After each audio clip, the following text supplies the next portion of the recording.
శ్రీమాత్రే నమః. శ్రీ గణేశ శారదా గురుభ్యో నమః. అందరికీ స్వాగతం. లలితా వైభవం భాగంగా ఈ చక్కటి నవరాత్రులలో మనము ఈరోజు శ్రీచక్రం యొక్క వైశిష్ట్యాన్ని తెలుసుకునే ప్రయత్నం చేద్దాం. శ్రీ అమ్మవారి ఆరాధన అంటేనే ముఖ్యంగా అందరికీ గుర్తొచ్చేది శ్రీయంత్రము, శ్రీచక్రము, అదే శ్రీచక్ర రాజము అని చెప్పబడుతూ ఉన్నది. లలితా సహస్రనామాలు అలవాటున్న వారికి బాగా అలవాటైన నామము, వెంటనే గుర్తొచ్చే నామము ఏమిటి అంటే శ్రీచక్రరాజనిలయ అన్న మాట. అలాగే చక్రరాజరథారూఢ మంత్రిని, చక్రరాజరథారూఢ సర్వాయుధ పరిష్కృత, అద్భుతమైన నామములు. ఏం చెప్తున్నారు అంటే అమ్మవారు యుద్ధానికి సామాన్యమైన రథాన్ని వాడట్లేరుట. ఆవిడ రథమే చక్రరాజరథము అని చెప్తున్నారు. సర్వాయుధ పరిష్కృత, సర్వ ఆయుధములన్నీ కూడా జగన్మాత ప్రయోగించగలదు. సర్వ అస్త్రములు శస్త్రములు కూడా ఆవిడ యొక్క ఆధీనంలో ఉన్నాయి. అంత గొప్పది శ్రీచక్ర రాజము, శ్రీచక్ర రథము. సర్వ ఆయుధములు కూడా పట్టుకొని ఉన్నది జగన్మాత. అయితే ఈ ఘట్టం ఎప్పుడొచ్చింది? అమ్మవారి రథాన్ని ఎక్కడం ఏమిటి, ఆయుధాలు పట్టుకోవడం ఏమిటి అంటే మీరు కిందటి భాగంలో గమనించి ఉంటే భండాసురుడు అని ఒక అజ్ఞాన దశలో ఉన్న ఒక భయంకరమైన రాక్షసుడు ఒకడు ఉన్నాడు. ఆ భండాసురుడు అని ఒక అజ్ఞాన దశలో, అజ్ఞాన దశకి చిహ్నంగా చెప్పే ఒక భయంకరమైన రాక్షసుడు ఉన్నాడు. భండాసురుడిని సంహరించే సమయంలోనే జగన్మాత చిదగ్నిగుండ సంభూత అని గొప్ప చైతన్యం అనే అగ్ని నుండి సంభవించింది దేవతల యొక్క ప్రార్థన మేరకు. ఇక్కడ వరకు మనము క్రిందటి భాగంలో చూసాం. అలా సంభవించిన జగన్మాత వెంటనే తనల్ని నమ్ముకున్న భక్తులను, దేవతలు వారందరినీ కూడా కాపాడడానికి అమ్మవారు వెంటనే తాను యుద్ధానికి సన్నద్ధురాలైంది. ఆ భండాసురుని ఎలాగైనా సంహరించాలి అని చెప్పి. సాక్షాత్తు జగన్మాత కాబట్టి ఆ యొక్క ఘట్టంలోనే అంతటి చైతన్య స్వరూపురాలు, పరబ్రహ్మ స్వరూపిణి ఆవిడ. అలాంటి జగన్మాత చక్ర రాజాన్నే అంటే శ్రీయంత్రాన్నే ఒక చక్రముగా, శ్రీయంత్రాన్నే ఒక రథముగా తను ధరించి తను బయలుదేరింది. ఏమిటి అంతరార్థము అంటే శ్రీయంత్రము, శ్రీచక్రం మనం ఏదైతే చూస్తామో అది కేవలం యొక్క జడమైన యంత్రము కాదు, అది చైతన్యమైంది. అది రథము అన్నప్పుడే కదిలేది. ఏమి కదులుతుంది? దాని యొక్క యజమాని ఎవరు, అధిష్టానమై ఎవరు ఉంటారు? ఆ యొక్క శ్రీచక్రం ఉన్న రథానికి అధిష్టానమై కూర్చుని ఉండేది ఎవరు అంటే జగన్మాతయే. లౌకికంగా కూడా ఎవరికో ఒక వాహనం ఉంది, ఒక కారు. ఈ కారు వస్తోంది అంటేనే ఫలానా ఆ కారుకి సంబంధించిన యజమాని, ఆ వాహనానికి సంబంధించిన యజమాని వస్తున్నారు అని అర్థం. అట్లాగే ఈ శ్రీచక్ర రథము, యంత్రము ఉన్నది అంటేనే దానికి అధిష్టాన దేవత అయిన శ్రీ లలితా త్రిపుర సుందరి పరాభట్టారిక దేవత కూడా దానిలో ఆ శ్రీచంత్రంలో తెలుపబడుతున్నది అని గొప్ప అంతరార్థము మనకి తెలుస్తూ ఉన్నది. సాక్షాత్తు జగన్మాత కాబట్టి యుద్ధం చేస్తుంటే అందరూ వాడేటట్టు సాధారణమైన లౌకికమైన యంత్రాన్ని ఆవిడ దాల్చదు. జగన్మాత కాబట్టే శ్రీయంత్రాన్నే తన రథముగా ధరించి వస్తున్నది. ఈ రథాన్ని ఎవరైనా సృష్టించిచ్చారా, ఎవరైనా బహుమతి ఇచ్చారా అంటే అట్లా కూడా లేదు. శ్రీయంత్రాన్ని అమ్మవారే సృజించింది, అమ్మవారే సృష్టించింది, అమ్మవారే దాన్ని అధిరోహించినది. అసలు ఈ శ్రీచక్ర రథం ఎలా ఉంటుందో తెలుసా? అది తెలియాలంటే లలితోపాఖ్యానం పరిచయం అవ్వాలి. అమ్మవారి వైభవాన్ని చెప్పే గొప్ప గ్రంథాలలో ఒకటి లలితోపాఖ్యానం. అందులో ఈ శ్రీచక్ర రథము 9 అంతస్తులు కలిగిన గొప్ప రథముగా వర్ణించారు. 9 అంతస్తులు ఉంటుంది. అంటే అంత గొప్పది, అంత ఉత్కృష్టమైనది, అంత పొడవైనది, అంత బలమైనది, అంత పటిష్టమైనది, అంత ఉత్తమమైనది. దీన్నే మనము శాస్త్రంలో నవ ఆవరణలు అంటారు. అంటే 9 ఆవరణలు కలిగి ఉన్నవి. శ్రీయంత్రం పరిచయం ఉన్న వాళ్ళకి ఆ 9 ఆవరణాలు ఏంటో కూడా తెలిసే ఉంటుంది. ఇదేమీ సామాన్యమైన రథము కాదు, సామాన్యమైన యంత్రము కాదు. కోట్ల కొలది దేవతలు ఆ శ్రీయంత్రాన్ని అధిరోహించి ఉంటారు. వారందరికీ కూడా యజమానురాలు అయిన ఆ ఈశ్వరి జగన్మాత లలితాదేవి ఆ రథాన్ని అధిరోహించి ఉంటుంది. ఎంత గొప్పది ఆ రథము, ఆ శ్రీయంత్రాన్ని ఒకసారి మనం మనసులో ఒకసారి స్మరిస్తేనే జగన్మాత యొక్క వైభవం అర్థమవుతూ ఉంటుంది. చతుషష్ఠి యోగిని గణ సేవిత అని నామం ఉంటుంది. అంతమంది 64 కోట్ల యోగిని దేవతలచే సేవింపబడుతూ ఉంటుంది జగన్మాత. ఆ యోగిని దేవతల యొక్క శక్తి అంతా కూడా ఆ శ్రీచక్రం యందు మనకి తెలుస్తుంది. శ్రీచక్ర రథము యందు ఇక్కడ అధిరోహించి ఉన్నారు వారు కూడా, అమ్మవారి యొక్క సేనలు. అలాగే శ్రీచక్ర యంత్రము, శ్రీచక్ర రథము ఇలా ఉండగా ఒకవైపు మంత్రిణీ దేవత అంటే సాక్షాత్తు శ్యామలాదేవి, ఆవిడ ఒక రథం మీద ఉంది. అలాగే ఆవిడ రథం పేరు ఏమిటి? గేయచక్ర రథారూఢ మంత్రిని పరిసేవిత, గేయ చక్రము అంటారు. ఆ గేయ చక్రంలో మంత్రిని శ్యామలాదేవి అక్కడ ఉన్నది, రాజశ్యామల ఆవిడ. అలాగే కిరిచక్ర రథారూఢ దండిని పరిసేవిత, అలాగే ఇంకో పక్క దండినీదేవి మహావారాహీదేవి కూడా కిరిచక్రములో ఉన్నది. ఈ 2 చక్రాలు ఎక్కడి నుంచి వచ్చాయి? ఈ చక్రము అన్నప్పుడు యంత్రము, అదే రథము, చైతన్యవంతమైనది అని అర్థం. ఇవి ఎక్కడి నుంచి వచ్చాయి అంటే ఆ శ్రీయంత్రములోంచే అమ్మవారి యొక్క సంకల్పముతో ఇచ్ఛాశక్తి, జ్ఞానశక్తి, క్రియాశక్తి ఈ 3 కలిసి అలా ఉన్నవి. గొప్ప దృశ్యాన్ని మనం ధ్యానిస్తూ ఉండాలి. ఎంత అద్భుతం! ఇచ్ఛాశక్తి, జ్ఞానశక్తి, క్రియాశక్తి స్వరూపిణి అమ్మవారు. అదే శ్యామల వారాహి సమేత శ్రీ లలిత మహాత్రిపుర సుందరి దేవతని మనము ధ్యానం చేస్తూ ఉంటాం, ఇప్పుడు ఆరాధిస్తూ ఉండాలి. భజే శ్రీచక్ర మధ్యస్థాం దక్షిణోత్తరయో సదాం శ్యామాం వార్తాళి సంసేవ్యాం భవానీం లలితాంబికాం. అమ్మవారి యొక్క ధ్యాన శ్లోకము. ఆ జగన్మాత లలిత త్రిపుర సుందరి దేవి, ఆ లలిత త్రిపుర సుందరి దేవి ఒకవైపు శ్యామల, ఒకవైపు వారాహి అమ్మవార్ల నడుమ ఉంటుంది. ఆ 3 దేవతలను కలిపే మనం ఆరాధిస్తూ ఉంటాము. ఈ యొక్క అద్భుతమైన దివ్య దృశ్యాన్ని మనము ఊహించుకుంటూ ఉంటేనే తెలియని మనకి మంచి భక్తి భావన కలుగుతూ ఉంటుంది. అయితే ఇక్కడ ఒక్క క్షణము మనం ఆలోచించాలి. తాత్వికంగా మనము ఇది చెప్పుకుంటున్నాం కాబట్టి ఈ యొక్క శ్రీచక్ర రథము బ్రహ్మాండంలోనే ఉన్నదా, బయటనే ఉన్నదా అని ఒకసారి ఆలోచించాలి. కథలోనే ఉన్నదా?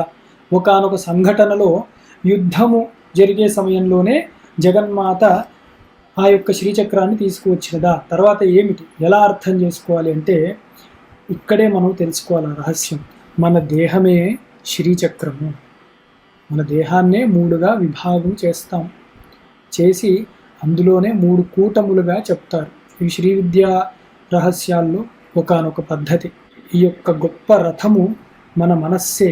మన మనస్సులోనే ఈ యొక్క గొప్ప రథం నడుస్తుంది. ఈ యొక్క రథము సాక్షాత్తు మన దేహమే. ఈ రథము నడవాలి అంటే అందులో అంటే ఈ మనస్సులో సాక్షాత్తు జగన్మాతయే ఉండాలి. అప్పుడు ఇచ్ఛాశక్తి, జ్ఞానశక్తి, క్రియాశక్తులు 3 కూడా అమ్మ యొక్క సంకల్పంలోనే నడుస్తూ ఉంటాయి. చాలామంది ఇళ్లల్లో శ్రీచక్రాన్ని చూస్తూ ఉంటారు, వాళ్ళు తెచ్చి పెట్టుకుంటారు. అది ఏమిటి? అమ్మవారి యొక్క స్వరూపం, అమ్మవారి యొక్క ఆరాధన చేయాలి అన్న ఉత్సాహంతో తెచ్చిపెట్టుకుంటూ ఉంటారు.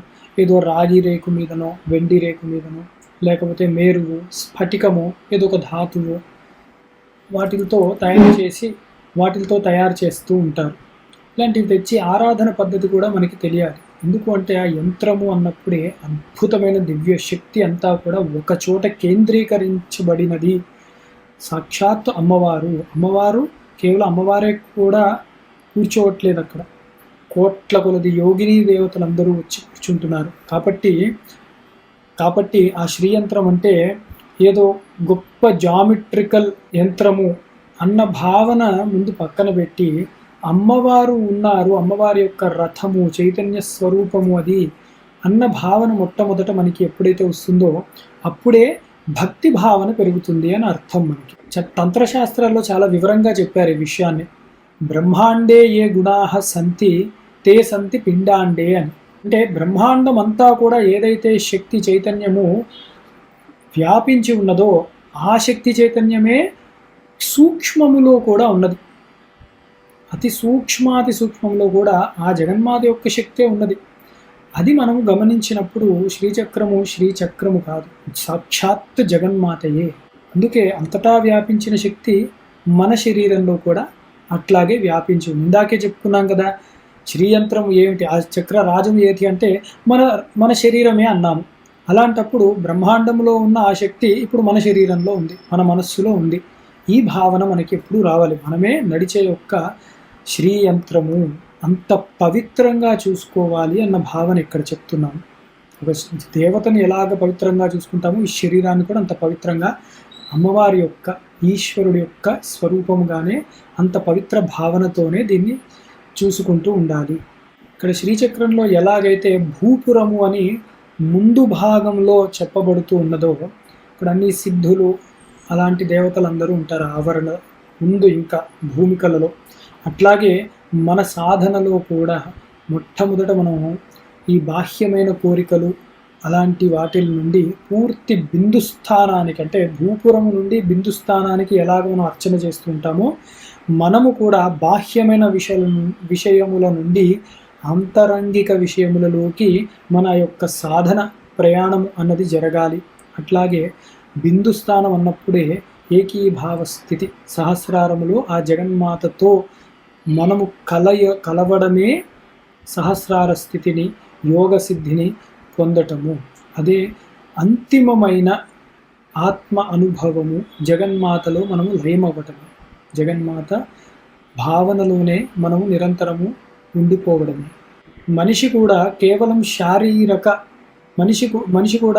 శారీరక కోరికల ప్రయాణము నుండి ఆధ్యాత్మిక ప్రయాణం వరకు చేరుకుంటూ ఉన్నత శిఖరాల వైపు ప్రయాణించడమే ఈ రథము యొక్క ప్రయోజనము. మరి ఈ శరీరంలో రథంలో కూర్చున్న మహారాణి ఎవరు అంటే సాక్షాత్ జగన్మాతయే, లలితా పరాభట్టారికా దేవతయే. మరి ఈ రథం ఎప్పుడు కదులుతుంది? సవ్యమైన గమ్యానికి, అంటే జగన్మాత యొక్క అనుజ్ఞతో జగన్మాత నడిపినప్పుడే. అంటే జగన్మాతయే చైతన్య స్వరూపిణిగా మనలో ఉన్నది. ఆ భావన చేసినప్పుడు ఈ రథము, ఈ శరీరం అన్న రథము లేదా మనోరథము ఆధ్యాత్మిక ప్రయాణం వైపు బయలుదేరుతూ ఉంటుంది. లేకపోతే అమ్మవారు కనుక మన మనోరథాన్ని కనుక నడపకపోతే ఈ ఇంద్రియాలన్న గుర్రాలు ఈ శరీరాన్ని, ఆలోచనలోనూ మనస్సుని ఎటో తీసుకువెళ్ళిపోయి అగాధంలో పడేస్తాయి. మనము మొదటి నుండి ఒకటే చెప్పుకుంటున్నాము, నా శరీరము, నా మనస్సు నా యొక్క అధీనంలో ఉండటం లేదు. నేను ఒకలా అనుకుంటూ ఉంటాను, కానీ ఆ విషయం అలా జరగటం లేదు. ఎంత సుఖాలు వైపు పరిగెడుతున్నా కూడా దుఃఖమే మిగులుతూ ఉన్నది. ఎందుకు అలా జరుగుతున్నది? ఎందుకంటే మన ఇంద్రియాలే ఆ మనస్సుని బయటికి లాగేసే గుర్రాలు. అవి వినటం లేవు మన మాట, ఎవరి మాట వినవు. మనస్సుని అలా బయటికి తీసుకెళ్ళి అలా విహారయాత్రలాగా తీసుకువెళ్తూ ఉంటాయి. ఆ మనస్సు అక్కడే ఉండిపోవాలని కోరుకుంటూ ఉంటుంది, లేదా మళ్ళీ మళ్ళీ కూడా బయటికి వెళ్ళాలని కోరుకుంటూ ఉంటుంది. చిన్నపిల్లల్ని ఒక ఉదాహరణకి చెప్పాలంటే, చిన్నపిల్లల్ని ఎక్కడికైనా షాపింగ్కో అలా తీసుకువెళ్తే వాళ్ళు చాలా ఆనందంగా ఉంటారు, అన్నీ చూస్తారు. కానీ ఎప్పుడైతే ఇంటికి తిరిగి వద్దాము అనుకున్నప్పుడు మళ్ళీ కూడా ఇంకా తిరుగుదాము, అక్కడే మనము కాలాన్ని గడుపుదాము అనుకుంటారు. లేదు, ఏదో ఒక విషయాన్ని, ఒక వస్తువునో బొమ్మనో తీసుకొని ఇంటికి తీసుకొస్తే కాసేపు కుదుట పడతారు. మళ్ళీ తర్వాత రోజు మళ్ళీ ఎప్పుడు బయటికి వెళ్తాము, ఇదే నడుస్తూ ఉంటుంది. మనసు కూడా అలాంటి చంటి పిల్లల వంటిదే. అందుకే అలాంటి మనస్సును నిగ్రహించడానికే అమ్మవారు అంకుశాన్ని పట్టుకుని ఉంటుంది. అమ్మవారి ముఖ్యంగా పట్టుకునే ఆయుధాలలో మనము పాశము, అంకుశము చూస్తాం.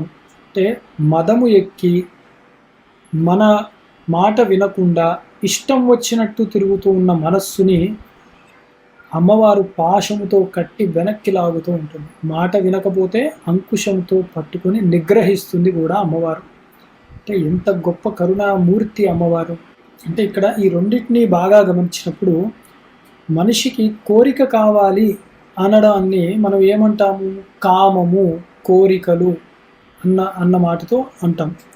అలాగే కామము తీరకపోతే, అంటే కోరిక ఏదైనా తీరకపోతే అది క్రోధముగా మారుతూ ఉంటుంది. ఇదే గీతలో కూడా చెప్తారు కదా మనకి, ధ్యాయతో విషయాన్ పుంసాం సంగస్తేషు ఉపజాయతే సంగాత్ సంజాయతే కామః కామః క్రోధోభిజాయతే. ఎంత గొప్పగా చెప్పారు. మనం ఏదైనా ఆలోచిస్తూ ఉంటే దాంతో సంఘం ఏర్పడుతూ ఉంది, అదే కామము. ఆ కామము కోరిక తీరకపోతే అది క్రోధముగా పరిణమిస్తూ ఉన్నది. అందుకని కామక్రోధాలను అదుపులో ఉంచుకోవాలి అంటే జగన్మాత యొక్క ఆరాధనే మనకి శ్రేష్టముగా చెప్పబడుతూ ఉన్నది. ముఖ్యమైన సాధనగా జగన్మాత యొక్క ఆరాధనే చెప్పబడుతూ ఉన్నది. అంకుశముతో మదమెక్కిన కోపముగా ఉన్న ఏనుగులను నిగ్రహిస్తూ ఉంటారు. అమ్మవారు కూడా అలాగే మనలో ఉన్న క్రోధాన్ని ఆపడానికి అంకుశాన్ని ధరించింది. అలాగే కోరికల వల్ల బయట ఎటు పడితే అటు తిరిగిపోతూ ఉన్న మనస్సుని పాశముతో గట్టిగా కట్టి ఒకచోట కూర్చోపెట్టే ఏకాగ్రతను ఇవ్వగలిగేది కూడా ఆ జగన్మాత యొక్క అనుగ్రహమే. కాబట్టి అందరూ కూడా ఆ జగన్మాతనే ఆరాధిస్తూ ఉండాలి. ఇది ఇంకో ఉదాహరణ చూస్తే, ఒక తండ్రి ఒక పిల్లవాడు ఒక రథం మీద అలా బయలుదేరుతూ ఉన్నారు. తండ్రి రథాన్ని నడుపుతూ ఉన్నాడు, పిల్లవాడు పక్కన కూర్చొని చూస్తూ ఉన్నాడు. కానీ పిల్లవాడికి ఒక ఆలోచన కలిగింది, నేనే ఈ రథాన్ని ఎందుకు నడపకూడదు అని వాడు రథం మీదకి వెళ్ళి ఆ గుర్రాల్ని పట్టుకుని నడుపుదామన్న ప్రయత్నం చేశాడు. అది ఎంత ప్రమాదకరము.